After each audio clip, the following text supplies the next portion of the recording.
Hello and welcome to the ICT Pulse podcast. I'm Michelle Marius, your host and the editor and publisher of ICT Pulse, the online platform where we discuss ICT issues from a Caribbean perspective. The internet has become indispensable in our lives to the point it is considered a basic human right. However, have we given much thought to how the internet is evolving versus what we should want of the internet? What is the role it plays in our lives versus the role it should be playing in our lives? These are just a few of the questions we should be asking as we think critically about technology and how we interact with it. As 2024 continues to unfold, let's step back for a moment and think about the internet. What are our expectations, biases, and even assumptions in the hope that we will be more astute and intentional going forward? Joining us today is Shernon Osepa, who is no stranger to the podcast. We have had him on probably at least twice before. Shernon is a telecommunications, internet operations, and policy strategist based in Curacao. He's well known in the internet governance space, having served in roles at the Internet Society and the Internet Corporation for Assigned Names and Numbers ICANN, to name just a few. Shernon, welcome back and Happy New Year. Thank you very much, Michelle. Happy New Year to you and also to your listeners. Thank you so much. So, Shernon, let's probably try and sort of set a stage of sorts. How has the internet landscape evolved over the past 5 to 10 years? I guess I'm just thinking we have to give ourselves some sort of parameters. Let me just have you start with that and then we'll take it from there. Yes, I think when we talk about the internet landscape, it's very important that we focus a bit on the telecommunications infrastructure landscape as well.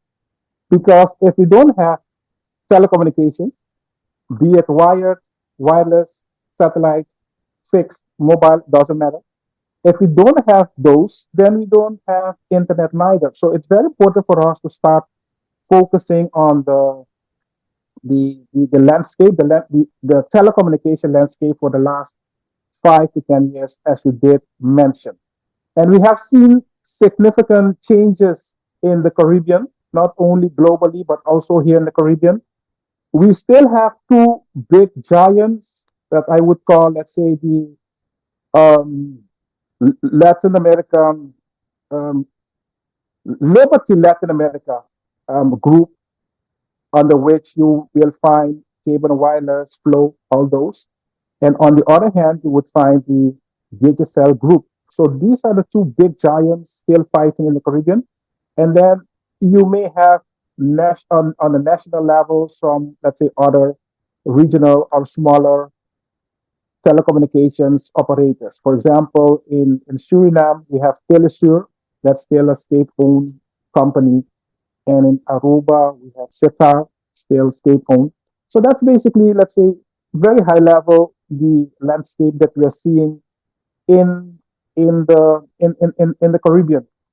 When it comes to the technology that they are using, we are seeing that more and more they are moving to, let's say, when it comes to access technologies, to fiber to the home, fiber to the curb, a combination of fiber and coax, HFC, mostly being used by, for example, Flow in various parts of the Caribbean. So that's very high level, let's say, the telecommunications landscape that we are seeing in the Caribbean. As you may know, once we have telecommunications infrastructure, we go to the next level where we have what we call the domain name systems and all the protocols that we are seeing that make the internet possible. And then on the highest level, where we as human beings interact with the internet, there you find all the applications. So that's basically the model, how it functions nowadays. If we look at the internet itself, we have seen significant changes in the Caribbean as well. For example, just a couple of years back, if you look at Haiti, for example, which is um, let's say, the poorest country in this Western hemisphere, just a couple of years back, the internet penetration in Haiti was just 11%. But as, let's say, April last year, we have seen, or we did observe, an increase all the way to 39% internet penetration. So we are seeing big developments ongoing in the Caribbean. If we take the Caribbean average, that's somewhere between 60 to 65%. Because as you may know, the Caribbean is very diverse. People talk about the Caribbean, the same like Africa. It's not one country. When you talk about Africa, it's 54 countries. The same with the Caribbean. It's not just one country. It's a region, several countries. Each one of them are different. So, but if you take on average, it's like somewhere between 60 to 65% internet penetration that we have seen in the Caribbean. One key development that we are seeing as well, and that we need to take that into consideration, is what we call the low Earth orbit satellites development, especially Starlink with Elon Musk. They are operational in the Caribbean as well. Some countries don't want them. I'm not going to mention countries right now. Some countries don't want them to be operational, but I think they will be a game changer, especially when we look at underserved and rural areas. It's very difficult for traditional operators to reach areas where normally it's very difficult to deploy infrastructure. So with satellites, communications, all that becomes possible. So that would be also a big changer going forward. So that is very high level. Let's say what I've observed in the Caribbean so far. Yes, thanks for that. And it's good that you really took us back almost to first principles, because we have to at least understand that there are different layers, and how these layers fit upon each other is quite important. I think just coming out of what you were saying, and I think even for us, when once we were sitting to prepare and getting ready for the to have this conversation and to do this recording, and we are both lamenting the quality of the internet service that we're having, and we're regularly experiencing. And I really think probably we may need to explore that a little bit, because I recognize though that as much as the internet has evolved, yes, we spoke about take up and some of the sort of environment within the region, but we also need to look outside and see what is happening and where things are going. But I also think we need to acknowledge that we're also struggling with some of the fundamentals still, because if connectivity, we have connectivity, but the connectivity is not of a great quality that allows you to forget about it and just get on with what you need to do, then that also is hindering us in what we can do and what we think is possible with the internet that we have. Yes, it's very important when you talk about the quality of service, quality of experience, to look at some definitions, especially when dealing with operators. Sometimes they might say, okay, if you look, for example, during the pandemic, we have heard a lot of myths, for example, especially when it comes to infrastructure. Operators were saying, given that a lot of people are online, it was very difficult for them to provide good internet services. But if you look at the internet model itself, the TCP protocol on which the internet is based, it has that transmission component into it. So one of the challenges that we're seeing is that existing operators, they don't want to invest in more bandwidth. That's the problem. It's not about the protocol itself. The protocol has been working for, let's say, 50 years without any problems. But in order for us to remember, the internet that we're using nowadays, it was not intended to be used the way we are using it. So if you would like to take full advantage out of it, you need to take certain things into consideration. You cannot be having like a small pipe and you expect people to have good quality of service. The thing that you need to do is to have a much broader pipe, because that's the way how the internet functions. And it has nothing to do with the internet, but simply the way how you're dealing with your own operation. So that's one of those. Um, Again, We are talking about the internet, but the internet is being provided through a telecommunication infrastructure. And that's where the problems start. We need to focus on have, let's say, solid and well-designed telecommunication infrastructure. I can talk about this for months or weeks because this is where I started like 30 years ago in the telecommunication business as a network designer. So that is why it also hurts me when I see the way how the telecommunication infrastructure is being designed nowadays. If we still have a lot of above the ground cables, we are just asking for problems. They are prone to how do you call it? Not only to natural disasters, but also to cyber crime, to sabotage. People can just break your infrastructure very easy because they can reach all these cables that we're seeing hanging low hanging there on our different islands. So these are the things that we need to just very basic things that we need to start focusing on in order for us to get a much better telecommunications infrastructure quality and also the quality of experience to the customers. Yes, that I mean that is so true. It also just and I mean I didn't necessarily want to get into this because it is an ongoing debate and it's something that I guess neither you or me can solve. But Mhm.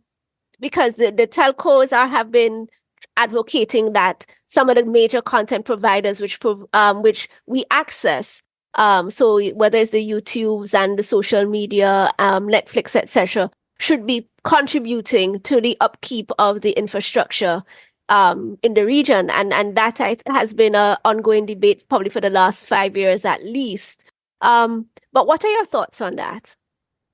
I think we will continue to see this debate, because they call it the fair share, right? Because they would like to get a fair share out of everything that is being done. But just let's just look at business models. Never mind telecommunications right now. Just look at a business model.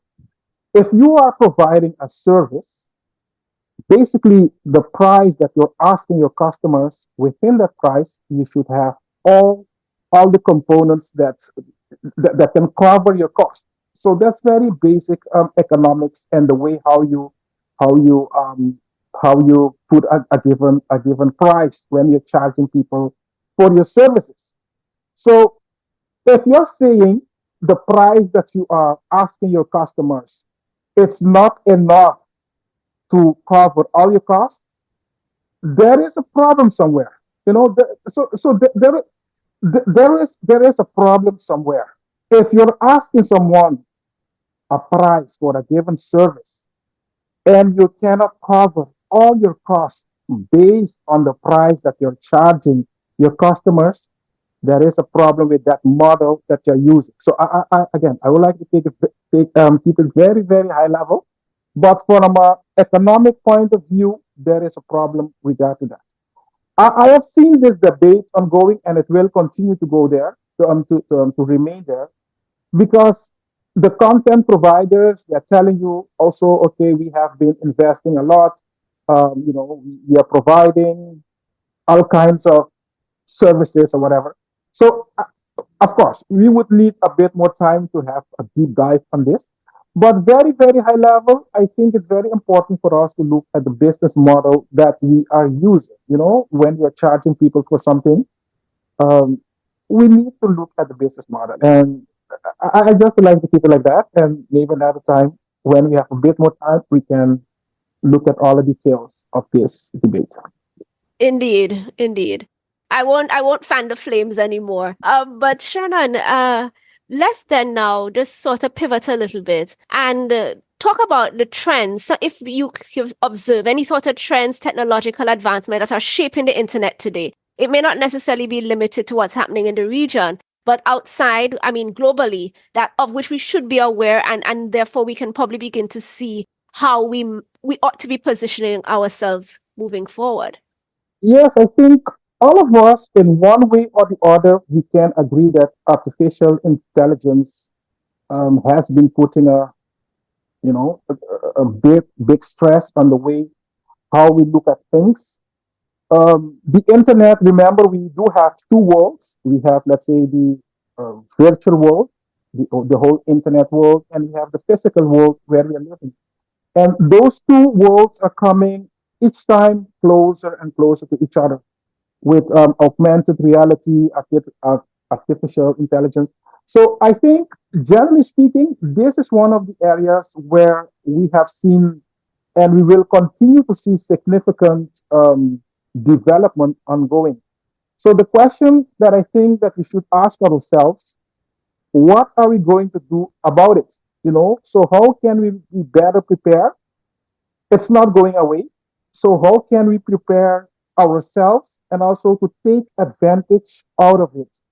One of the challenges that we have been facing in the Caribbean, given that most of the times we are users, we don't all the time think about how can we make money like that out of this development, because others are taking full advantage of all these developments, and we here are just looking how can we use it, how can we have a much bigger impact, better machines or whatever. But we're not thinking, let's say, focusing on the business that can be conducted out of all these developments that we're seeing. So you may have some other, let's say, developments ongoing, but I think globally and also, let's say, in the region, artificial intelligence is going to play a key role the way how we will be going through 2024 and also beyond. Yeah, definitely.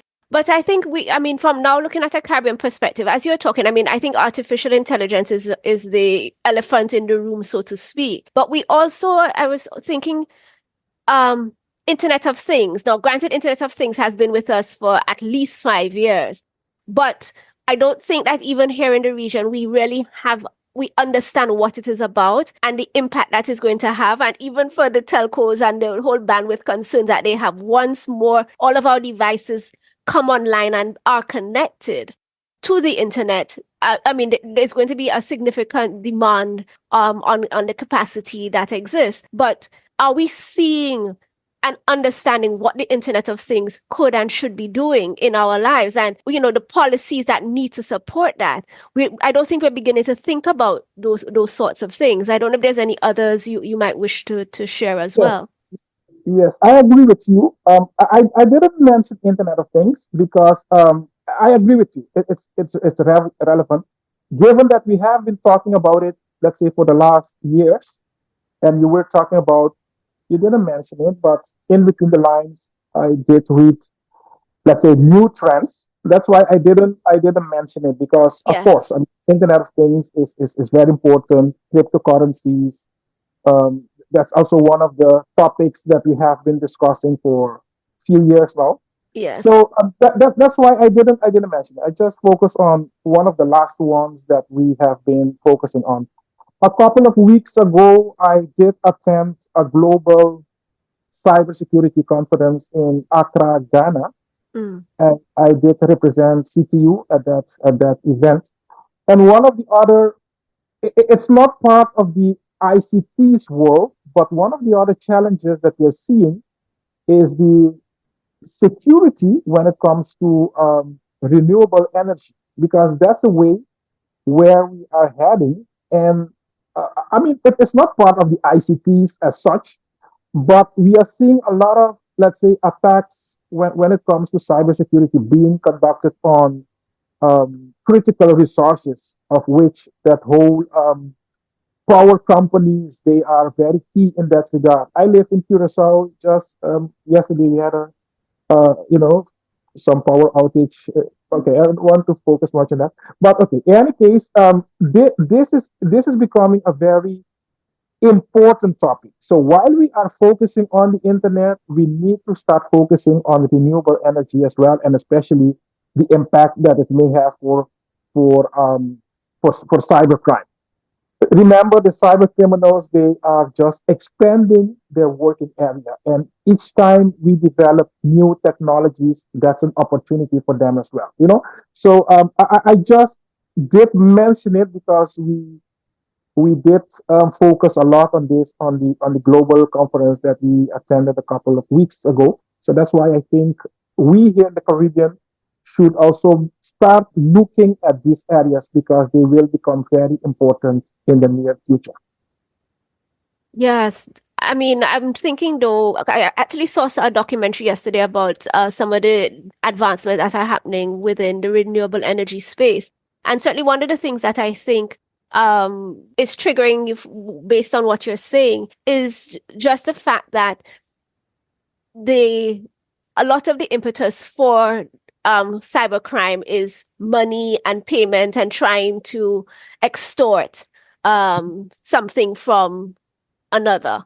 And so with just targeting what would be critical infrastructure, it is then now it heightens the situation, because here it is, if we don't have electricity, we can't use the internet.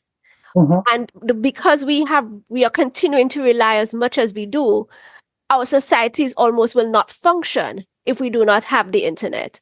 If we do not Mhm. have electricity, and therefore the internet won't work, and our societies will essentially grind to a halt. Mhm. But it also sort of begins to say to us that as much as there have been a number of high profile cyber incidents over the last couple of years here in the region, that we also need now to recognize that a major company have been hacked is one thing, but if the critical infrastructure is hacked, it brings us into a completely different set of urgency. A completely is a completely realm of I, I'm struggling for words. It's a more heightened situation, and so Bigger impact on the community. absolutely a bigger impact on the community. And so, I think, again, we need to probably be a little bit more prepared. And it's not necessarily just about the private entities or government agencies that might, have some sort of incident. But the fact of the matter is, if critical infrastructure goes down, the impact is considerably greater. Yes, yes. I don't want to speak for them because, as I did mention, I did represent CPU at that event. But I know, for example, the Caribbean Telecommunication Union, they will, and at due time, I think Secretary General Rotty Taylor will address this himself.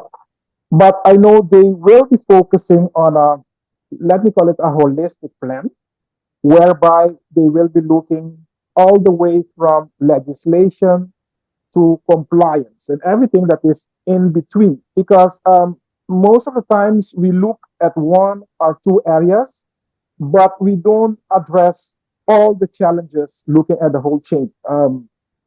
Some governments and other stakeholders, they are faced they one of the challenges that they are facing, it's they don't always know exactly how to address all these challenges. And if we can develop a model where we can focus from legislation all the way to compliance, I think we can assist in that regard. You should not forget that, let me call them the cyber criminals nowadays, they are not those people that we have been dealing with, let's say, a couple of years back. Nowadays, we are talking about people highly educated with master in science and PhDs in computer science. Let's say um, they have the necessary funds. They attend conferences as well. So you may be sitting with someone next to you. You don't know who that person is. So it's a very scary world that we are living in. But it's very important that we can prepare ourselves as well. One of the things that we can learn from them is that they are very well prepared and focused. They keep up to date with new technologies. So they use encryption. So these are the things that we should at least learn from them. I know that they say you should not talk with how do they call it, um, criminals. I'm not sure. They say something. You should not. talk to attackers or whatever.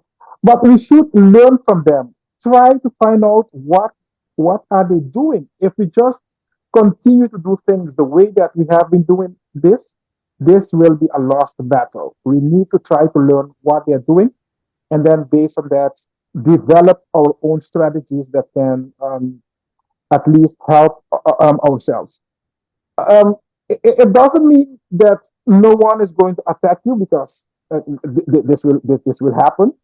The only thing you need to be resilient and help yourself if something happened or when it happened, how you can still move on with your own operations. So that's the way how you should look at it, more or less.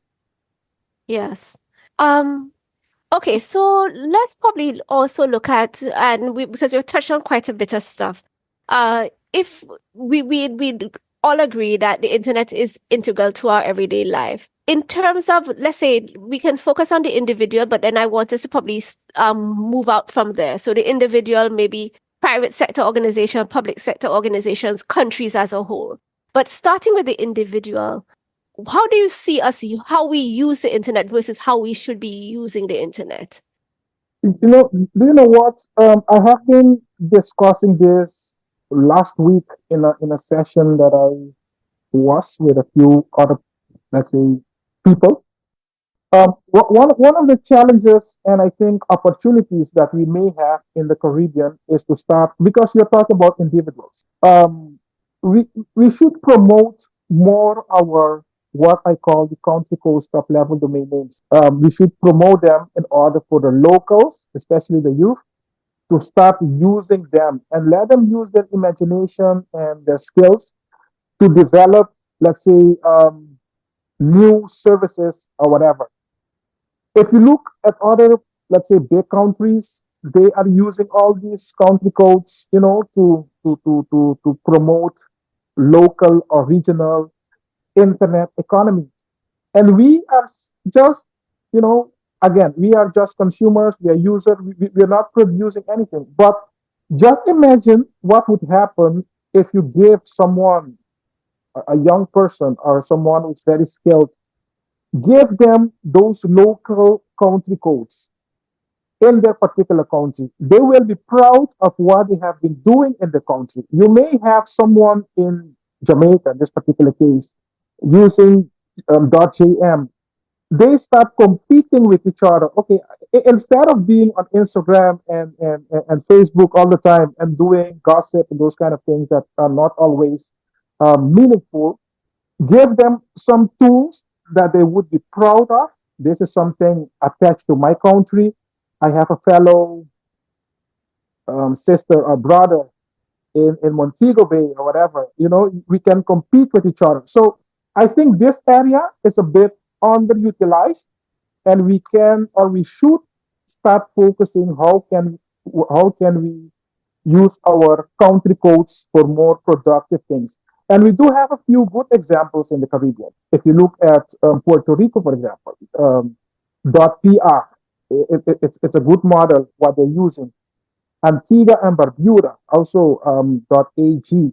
They are very successful in what they're doing in Belize. So there is no reason why we are not focusing on this.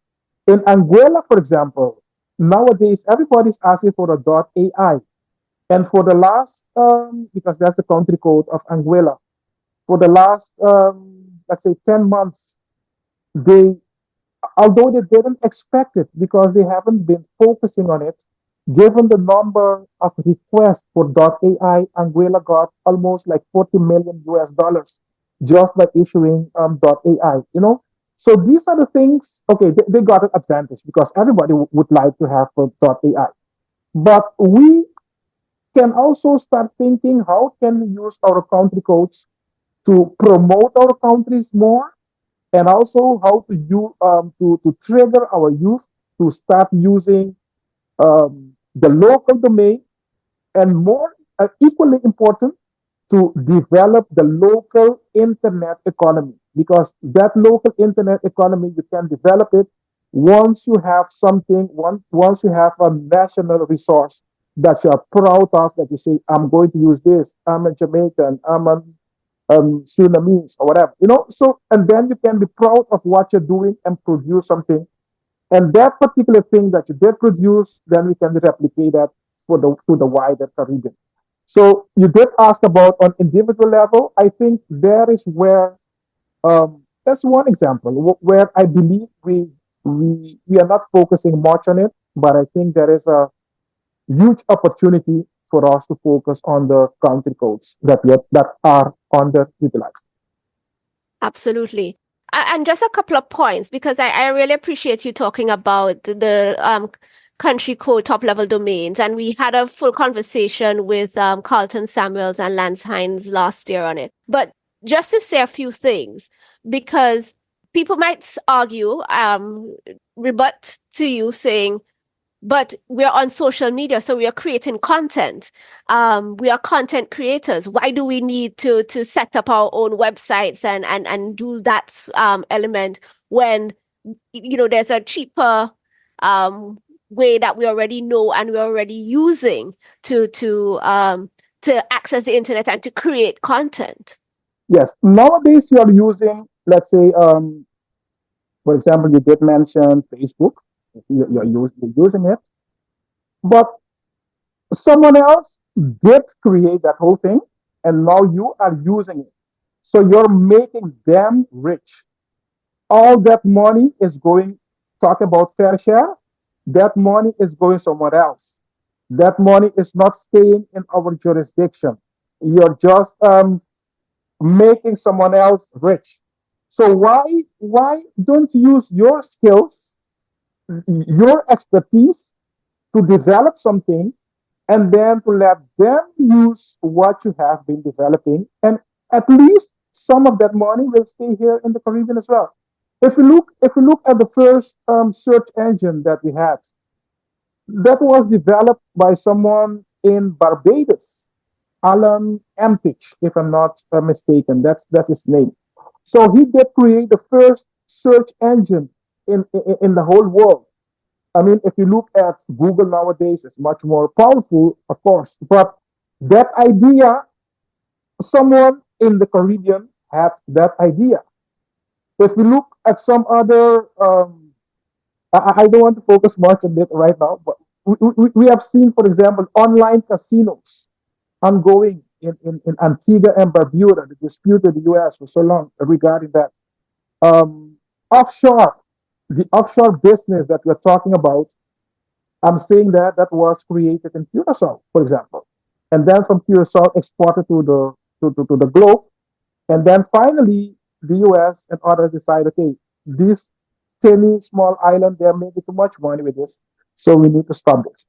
And others continue to use it. So we do have let's one of the advantages when you are in a small country, you need to look for ways how to survive. And once you start looking at ways how to survive, you will come with all kinds of great strategies. I don't want to attach this to slavery, but let me just mention this. Given that I came from Ghana a couple of weeks ago, and I did attend how do you call it, the fort where all these slaves were coming to the Caribbean. And once you go to that place and you see where our ancestors came from, I mean, in order for them to go through all what they went through to reach our this part of the world, we are talking about very resilient people.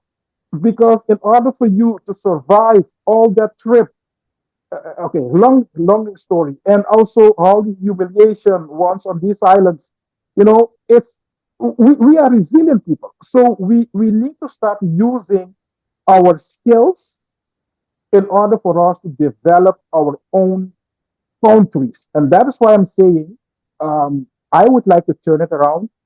I don't want to say, okay, someone else did create this thing and I'm using it. I would like to say, okay, we are going to create something and let someone else use it. By doing that, we will economy in on a we will also boost the economy in our own countries. So that would be my answer on your question.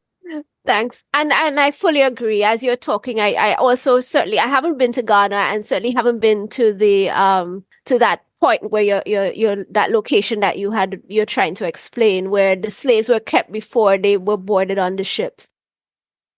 But it also really speaks to me in terms of talk about and you here you are from Curacao, you have you speak Dutch, you speak Papiamento, you speak Spanish, you speak English.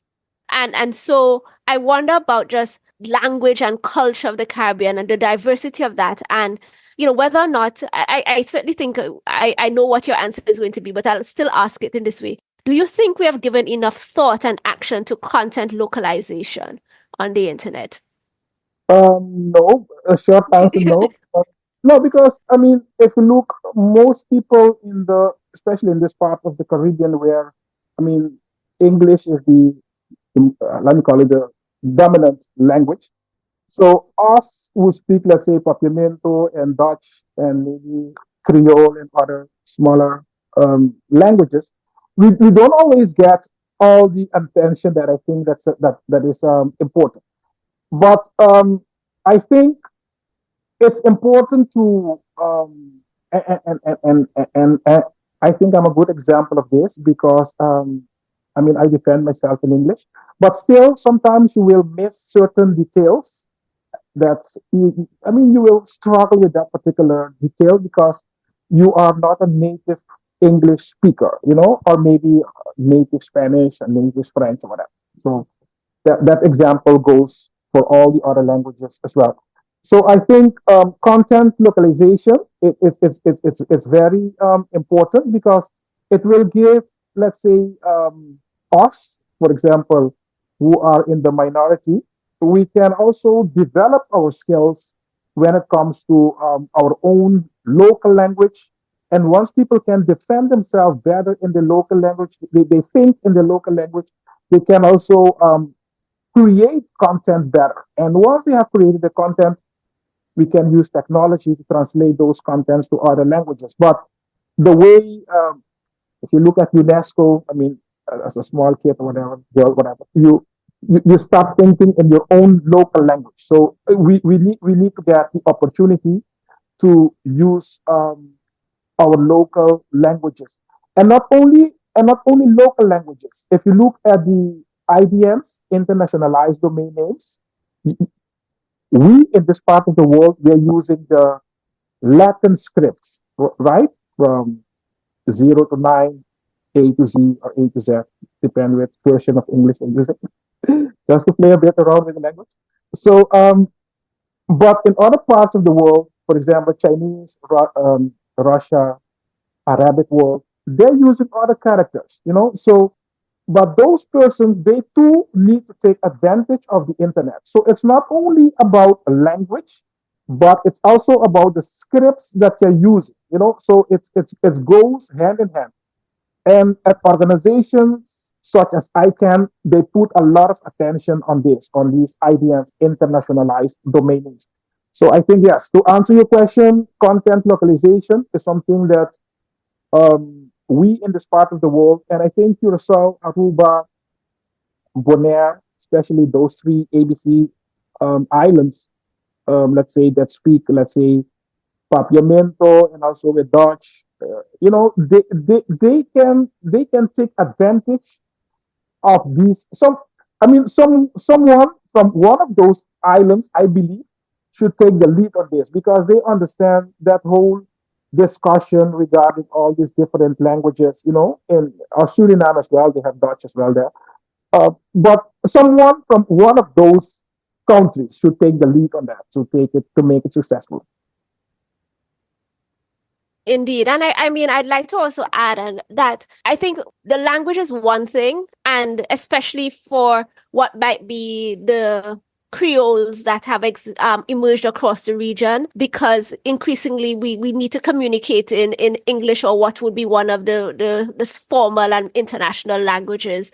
But then from a cultural perspective, I am more concerned about the loss, well, I don't necessarily want to say loss of culture, because the culture is what is currently happening, but some of the heritage, some of the traditions, and not having that captured well. The society is going to evolve, our culture is going to evolve, but it would be good for us to properly document where we are coming from. Yes, yes, And yes. I think that is something that may not be getting the attention that I think it deserves. Yes, yes, yes. I agree with you. And for example, someone as Heather Williams in St. Lucia, Oh, Deirdre, yes.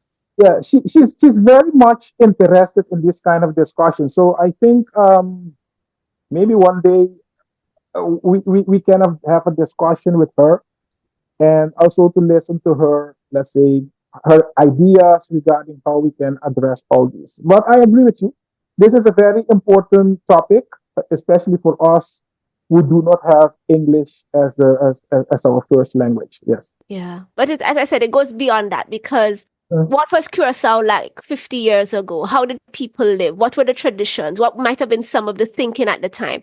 It would mhm. evolve because, we have become a little bit more sophisticated, more exposed, more educated. But it would be good for us to still document and have records of what life was like then, because we are going to eventually lose it as we evolve as societies. But Mhm. I think somehow we not all of us, not all countries in the region are probably as intentional about capturing these things. And this is what makes us distinct. To some extent, we are probably all becoming um more whether or not, let's for argument's sake, more American in our Yes. attitude, approach, posture, everything like that. But what used to be our own, and that may be just a question, not necessarily to hold us back, but to ensure that we are grounded in the same way that in going to Ghana and visiting the collection point Mhm. for slaves, it most likely gave you a better appreciation of, as you said, the struggle, that you kind of get a sense as to where you're coming from, what stock of people you are coming from, and probably at least certainly feel more assured and confident, and even have a better sense of self, which I think again is going to become increasingly important as our societies continue to evolve. Yes. Yes. I agree. Yes.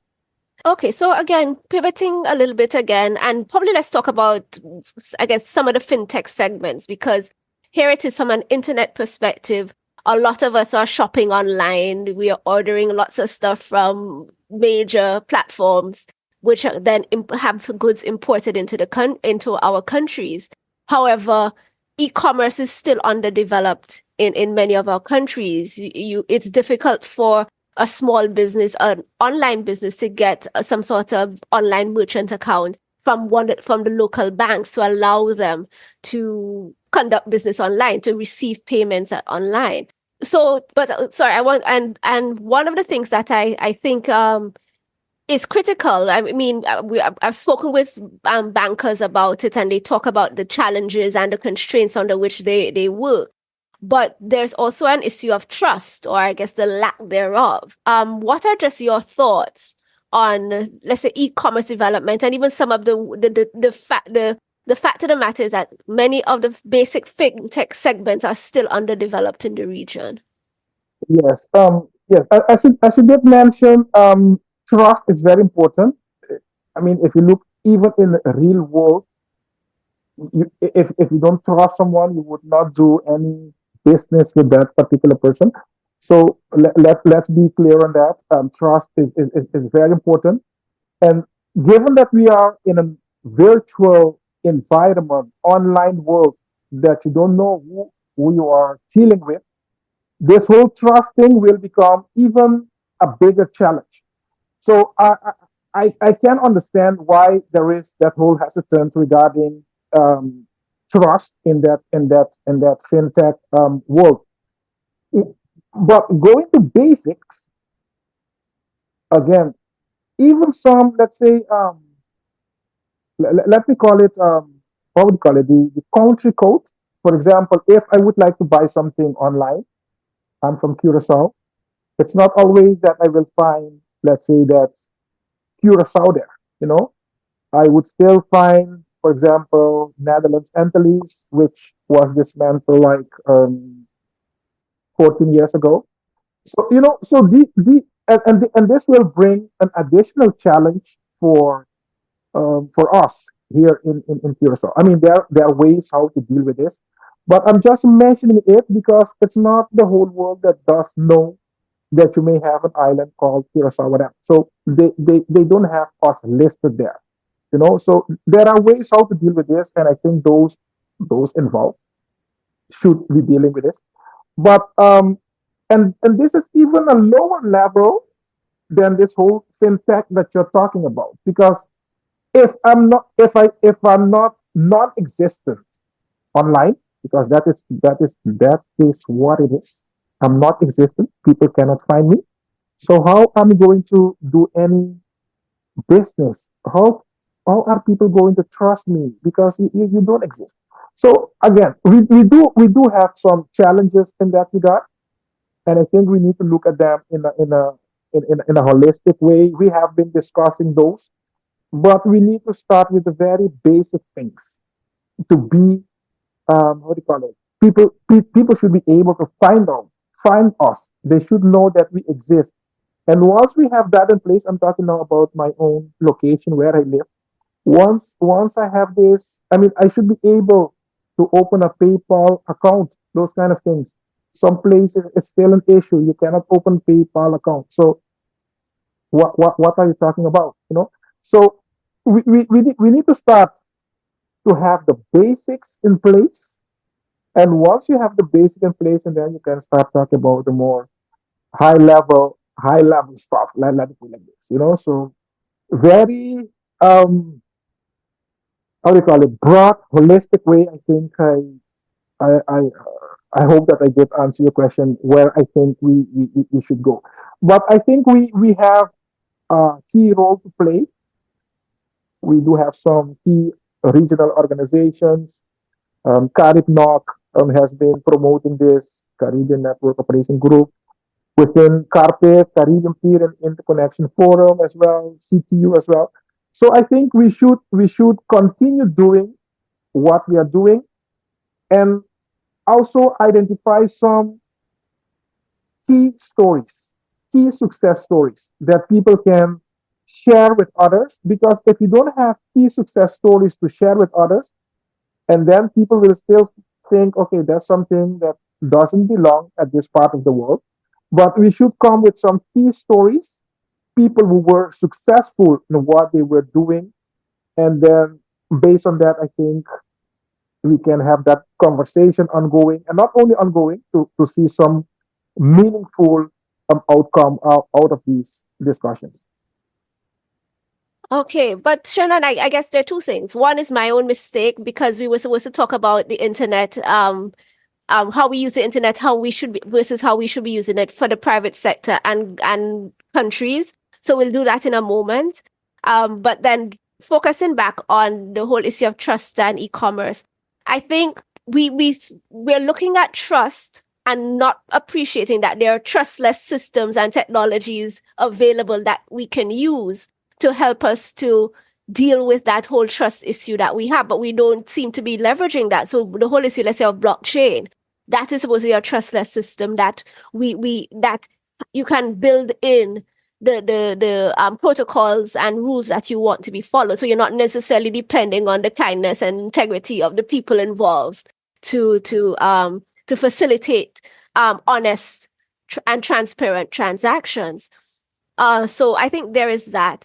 It also, to me, speaks to the fact that we probably, if for example, just looking at the Curacao example and the fact that it's still in certain spheres considered part of the Netherlands Antilles, it may suggest that we have not done a good job as countries of ensuring that the changes that have occurred have been as widely communicated as it needs to be. So it seems to me that there is still a lot that we can do that we are not doing, as well as just going back to we're not leveraging the technologies that are available to help us to solve the problems that we have.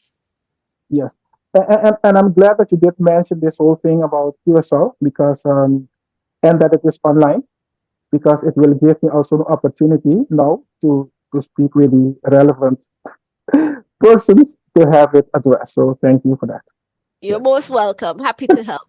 But just going back now, since as I said, it was something I overlooked. We had spoken about people, the individual, how we're currently using the internet versus how we should be using the internet. But what about, from the private sector perspective? What have you been observing in terms of how they use the internet versus how they should be using the internet?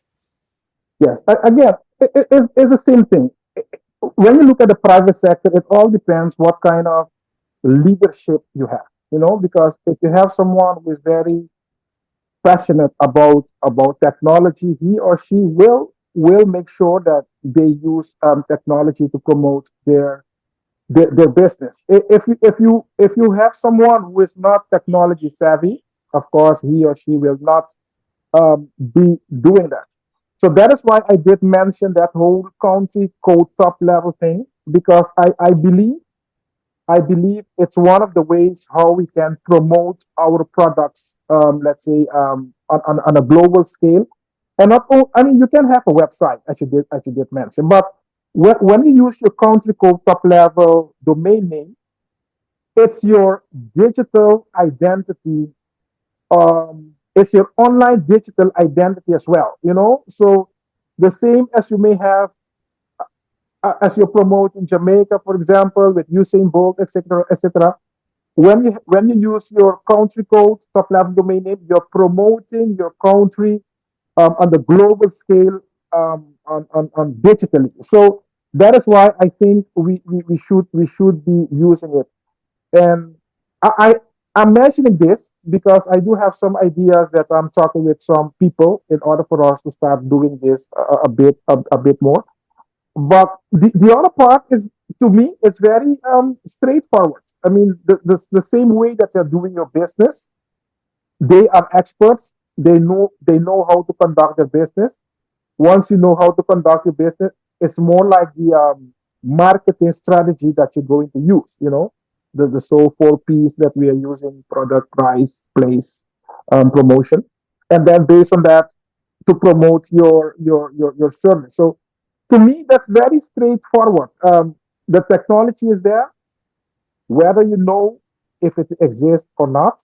That would make the difference that you're using it or not. But of course, people who do not know that they can use certain technology, of course, they would not use that. And that is why we do have people, persons like yourself and others who can assist or who should assist all these companies in order for them to get acquainted with technologies that exist out there in order for them to be much more successful in what they're doing. Yeah, but at the same time, Shunan, I wondered whether or not, based on what you're saying, in our societies, especially those that seem to be very, capitalism forward, I will say, um, we tend to focus on the individual, so our business, and not necessarily the impact or how it's going to benefit the society. We are looking for our own personal success and personal advancement. And one may say, oh, and historically, I believe it was true that if you were to use your country level, top level domain, as we've referred to, for your presence on the internet, that you were limiting the opportunity. People might think that you were not a global company or that you were not independent of your own borders and using, so whether or not for a company that used .jm in Jamaica, it may make them seem small or insignificant and may undermine their presence online. So I think that maybe in terms of the CCTLDs, some of the thinking behind that, there's also just the concern and the challenges of acquiring CCTLDs. It's depending on the country, it may not be as easy, straightforward, cost effective relative to other options that might be available. So I do think though that there may be some underlying issues that we may need to address as well to help us to better maybe to see ourselves more from a country perspective and enhancing the society, and not necessarily just purely from whatever our personal goals and objectives might be. Yes. Yes, I will. Yes. And Yes. No, yes. I mean, again, the marketing strategy is very, very important. I did mention normally in marketing we use what we call the four P's: price, promotion, product, etc., etc. And then based on that, you should say, okay, this is where I'm going to focus, yes or no. But as I did mention initially, we do have a few good examples in the Caribbean, Antigua, Barbuda, Puerto Rico, Belize, and nowadays with Anguilla as well, where they have been quite successful using this. But I must also admit that historically, all these CCTLDs were country code stop level domain names were managed by, let's say, universities. That's just historically. And I mean, those administrators, country codes managers, they have never been really focusing on any commercial side of that business because they saw it something like it's just to identify our country. But when you have people with bright ideas, like in Puerto Rico, Antigua and Barbuda, and Belize, and others, to say, okay, we are going to take this to another level, and then you will see all the developments that I'm talking about. So it's something that we should continue. We do have a few experts, as you did mention, Carlton Samuels, Lance Hines, and others in the Caribbean who are very that are acquainted with this topic. Patrick from Trinidad and Tobago, Patrick Hussein, Patrick yes. Hussein, yes. Those are the experts. Pablo Rodriguez from Puerto Rico that I consider experts that can help us to shape it in a given direction if necessary. Yes, and I think finally, let's talk about from the country perspective. How are we how have you observed us using the internet from at the country level versus how we should be using the internet? Yes, I think the government has also a key role to play in this regard because if it is very difficult for you to access, for example, government services online, then we have a challenge. If you have to file your tax or pay other, let's say, taxes, and you need to go to the office, and you're not able to do those online, then you have a big problem. So I think in this regard, IXPs, Internet Exchange Points, have been playing a key role because they can be served as a kind of a platform where governments can promote e e-government services. And then based on that, I mean, the community, the citizens, they will get acquainted with technology. They're much more eager to use those. So,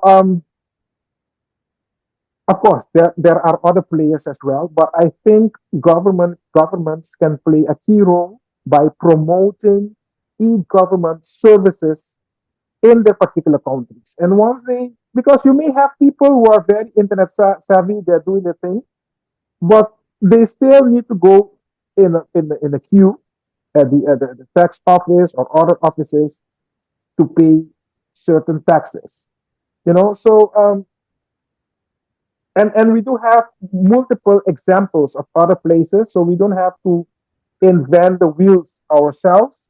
We can just look at other places how they have been dealing with e-government services and just try to replicate those. So this is one very specific areas that I think it's very underutilized, and we should find a way how to promote more e-government services online. I mean, and once you start doing this, the rest, in my humble opinion, will just follow. Yes, e-government, I think I sometimes roll my eyes because it is something that we have been talking about for 20 years at least, and we don't Mhm. necessarily seem to be making as much progress or progress as fast as I would have liked because almost every government, ministry, department, agency is online, but it's what exactly they're doing online. We might be able to download a form, but we can't fill it online. We can't submit it online. We can't pay, if there are fees to be paid, we can't do that. We have to go into an office to collect something.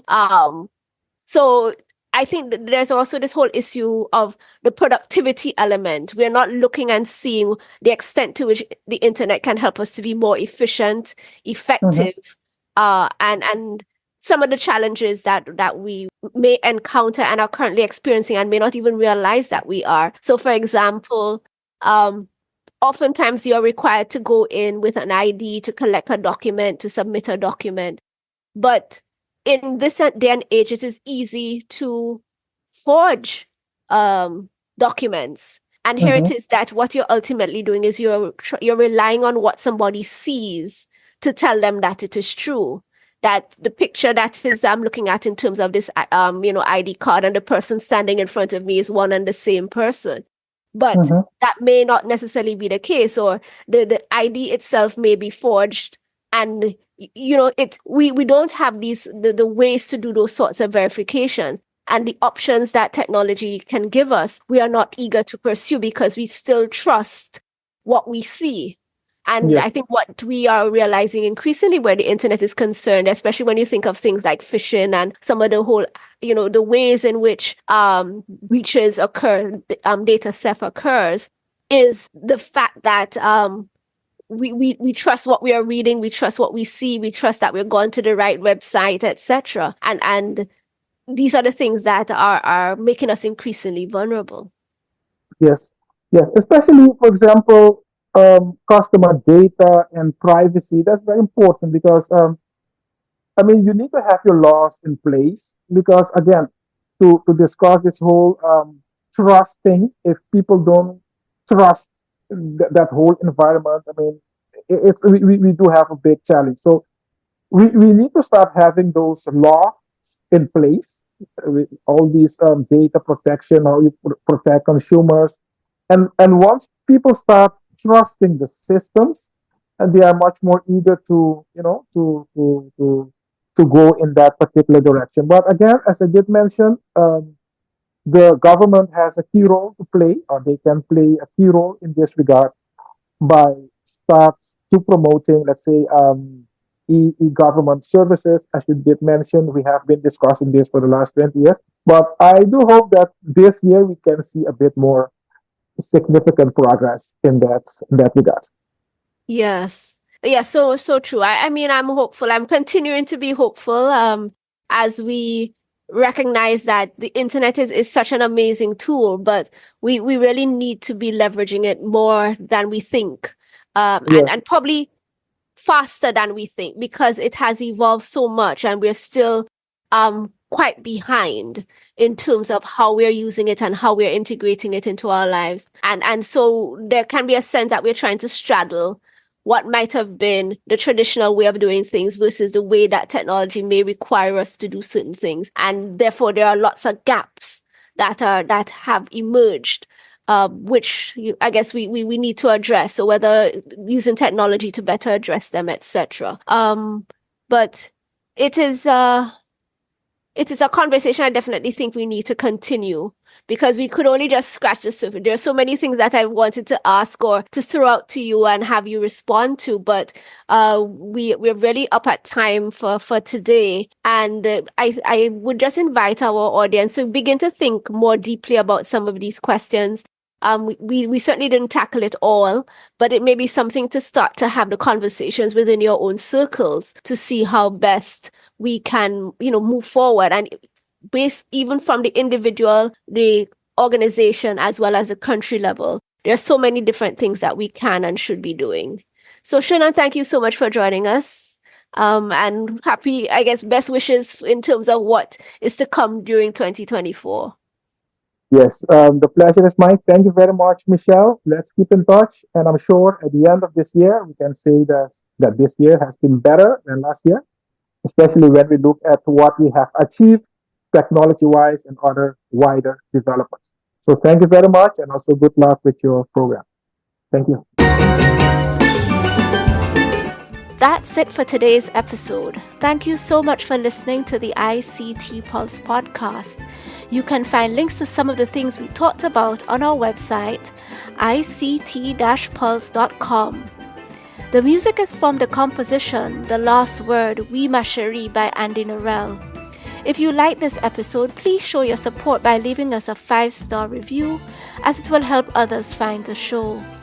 You can email us at info@ict-pulse.com or drop us a note on social media at ICT Pulse, either on Facebook, Instagram, or Twitter. We hope you'll join us again for our next episode. Take care.